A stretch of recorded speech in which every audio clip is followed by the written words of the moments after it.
Imagine this. You're at a pub with your friends, obviously when you're older, and you all come together to watch your favorite sport. For me, this would be football. I can remember watching the Euro 2024 finals, England versus Spain. We were 1-0 down, and in the 80th minute, we got a goal. Everyone was screaming, people were crying, and others just in pure shock. What an amazing atmosphere to watch a game like that, you're probably wondering, and what an amazing experience it was. But now imagine this. You're at a pub with your friends. You drink whenever they score and you drink more when they don't. And when the opposing team scores in the last minute of the final, taking the victory from you, you feel awful. Your friend sitting across from you has had a bit too much to drink, and he's angry. You can't control him, and he's just cussing out absolutely everyone. He goes back home and sees his wife. She's screaming at him, saying you reek of alcohol, asking why he's coming home so late. He pushes her, but she won't let go. So then he punches her because he doesn't know what's going on. She's on the floor crying, wondering why he's so awful to her. And he's upstairs, drunk, hostile, and abusive. All because of what? A game of football. Now you don't have to imagine this because it's the harsh reality of what happens every day, an aspect of the act of hooliganism. According to the Office of Justice Programs, hooliganism is when hooligans band together in groups and commit vandalism and theft and taunt or attack groups of opposing fans during and especially after matches when tensions are most high. So let me take you through this hostile concept by first providing the history of hooliganism, then explaining how it impacts domestic abuse, and finally how to minimize these actions. Hooliganism has been prevalent ever since the sport was created in the 13th century.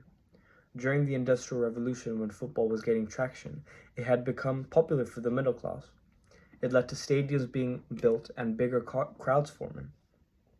During the 20th century, after World War II, communities started to form in popular cities such as London, Liverpool, and Manchester. And by the 1970s, football became closely associated with skinheads. This gang were known for their working class and often anti-establishment attitudes, where they were often involved in violent clashes. Soon after, organized groups started to form such as West Ham's Intercity Firm or Manchester United Red Army. They would cause massive violent clashes outside the stadiums and roads. This violent culture spread to the rest of Europe, especially in cultures where football was already popular. English football fans came to these European countries, often inciting these altercations, and this led to a negative international reputation for English fans, especially during the 1980s. As time passed, these aggressive behaviors found its way to families through domestic abuse. During the 2022 World Cup, England had gone all the way to the semi-finals against France. This tournament is often seen as a symbol of unity and peace, but it turned out quite the opposite in the mother country of football. Research by Lancaster University revealed a 38% increase in domestic abuse reports when England lost, and a 26% increase when they won or drew. This wasn't just a one-time thing, as in the 2018 World Cup, there was a 25% increase in domestic abuse reports whenever England even played a match. Now, these findings can be addressed through two factors, the first being the emotional and psychological stress these games have. These matches become especially tense with the national pride connected to them. These extreme reactions can escalate domestic situations rapidly and cause the rise of these cases. The second factor includes the increase in alcohol consumption. The culture of football is closely associated with alcohol.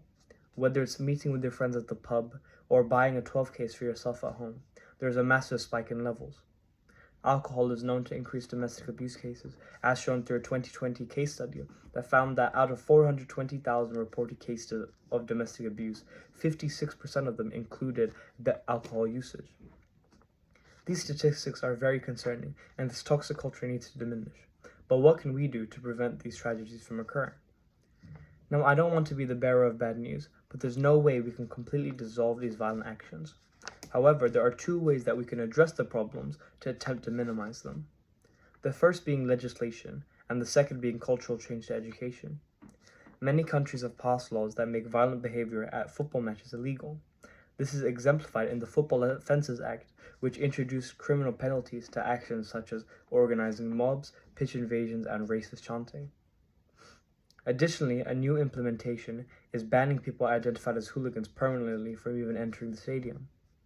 The second method is by changing the culture we are taught from young ages. By promoting positive fan culture, we can share sportsmanship and build respect for the opponent. Demonstrated by many of the Japanese fans of football who have been shown to pick up litter before they exit the stadium.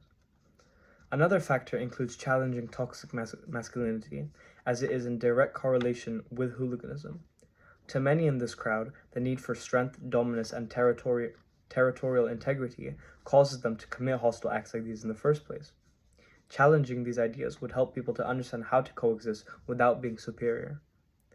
This may sound like a cliche of everybody being friends, but that's far from the truth. The whole point of sports is to enjoy clashing with the opponent, but there's a level to everything. Football is life to many, including myself, but like everything else, it comes with moderation. Having the ability to control our anger and frustrations is vital to diminish this culture of hooliganism.